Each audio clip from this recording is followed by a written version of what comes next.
कि हम लोगों की सरकार आवेगी आगे के दिनों में, तो या तो हम गुजरात मॉडल का मद्य निषेध कानून लाएंगे, और नहीं तो पूर्ण रूप में हम लोग छोड़ देंगे। पहले था तो क्या हो रहा था।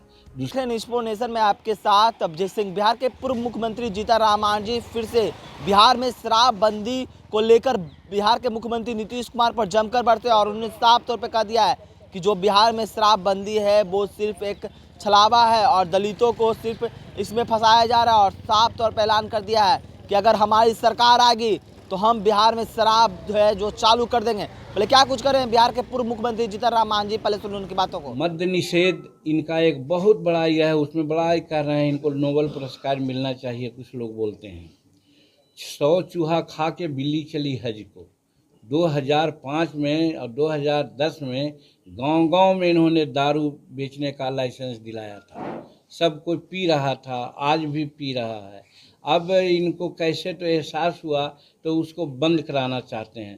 तो हम भी चाहते हैं, सब लोग कहा कि बंद होना चाहिए, लेकिन बंद होने की जो प्रक्रिया है, आज अगर 4 लाख या 5 लाख आज जेल के सलाखा में या कानूनी कार्रवाई के परिधि में है, तो उसमें 80% दलित है, गरीब है। इसलिए कि वो पावभर दारू पी करके काम करने के स्थान से घर जाता रहा है। पुलिस लोग डाटा या आंकड़ा जुटाने के नाम पर उनको मुंह में ब्रेथ एनालाइजर लगाते हैं और लगा करके उनको जेल भेज देते हैं, क्योंकि पिए हुए तो रहता ही है। बहुत कहने पर एक समीक्षा किए हैं, तीसरा समीक्षा किए हैं, जिसमें यह है कि जेल नहीं जाएगा, जुर्माना लेके छोड़ दिया जाएगा। लेकिन कैसे? न उमन हुई है न राधा नाची हैं, कहानी कही जाती है। आप कहते हैं कि साहब उससे 3000 या 4000 जुर्माना लेकर के आप छोड़ दीजिए। लोग लेता है 5000 और 7000 चार्ज करता है, और रसीद भले दे 2000-3000 का, लेकिन जो मजदूर 500 रुपया कमा करके जा रहा है और पकड़ा गया, वो 2000 और 3000 जुर्माना कहाँ से देगा? नेचुरली वो जेल में चल जाता है।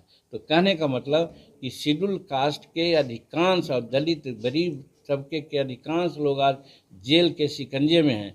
इसलिए हम कहना चाहते हैं कि आप अपना जो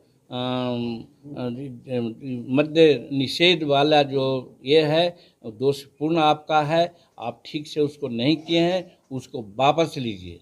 और हम डिक्लेयर करना चाहते हैं कि यदि हम लोगों की सरकार आवेगी आगे के दिनों में, तो या तो हम गुजरात मॉडल का मद्य निषेध कानून लाएंगे, और नहीं तो पूर्ण रूप में हम लोग छोड़ देंगे। पहले था तो क्या हो रहा था, दूसरे राज्यों में फ्री है तो क्या हो रहा है। अपने आप समझदार होने, उसके जगह पर हम लोगों को शिक्षित करेंगे, अवेकनिंग करेंगे, अवेयरनेस करेंगे कि नहीं पीना चाहिए। तो कहने का मतलब ये भी एक एंगल है जिससे हम कह सकते हैं कि शेड्यूल कास्ट के प्रति इनका नज़रिया ठीक नहीं है। तो ये सब 5-6 पॉइंट है जिसके आधार पर हम आपसे अर्ज करना चाहते हैं और कहना चाहते हैं कि पब्लिक डोमेन में हम कहना चाहते हैं कि ये शेड्यूल कास्ट के कभी हितैषी नहीं रहे हैं। अगर शेड्यूल कास्ट के हितैषी रहते तो जीतन मांझी को इन्होंने मुख्यमंत्री बनाया था, 9 महीना काम किया, 2 महीना 3 महीना इनके कहने पर काम किया था, तो बड़ी अच्छा है। आप लोग कह रहे थे कि रबर स्टैंप है, आप लोग कह रहे थे कि रिमोट से चलता है। जब हम अपना काम करने लगे तो इनको बड़ा बुरा लगा और हमको ज़बरदस्ती हटाए। हम कहते हैं, पूछना चाहते हैं, ज़्यादा नहीं पूछना चाहेंगे, समय लगेगा, कि जीतन मांझी उसमें निर्णय लिया, नारी सशक्तिकरण की बात होती है, प्रथम क्लास से लेकर के एमए क्लास तक किसी जात की लड़की हो, किसी समुदाय की लड़की हो, उसको हम एजुकेशन फ्री कर दिया था। क्या गलत हमने किया था? हटाने का तो कोई कारण होना चाहिए। हम अनएम्प्लॉयड लोग जो हैं बेचारे नक्सलाइट होते जा रहे हैं, उनको जॉब नहीं मिलता है।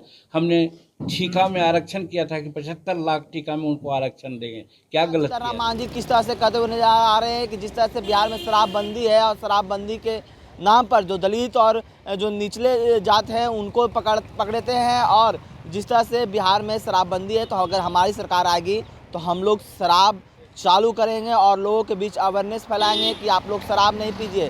साफ तौर पर जीतन मांझी बड़ा ऐलान कर दिया है कि अगर हमारी सरकार आती हो तो क्या करेंगे शराबबंदी को लेकर। इस तमाम खबरों पर न्यूज़ पॉइंट के साथ नमस्कार।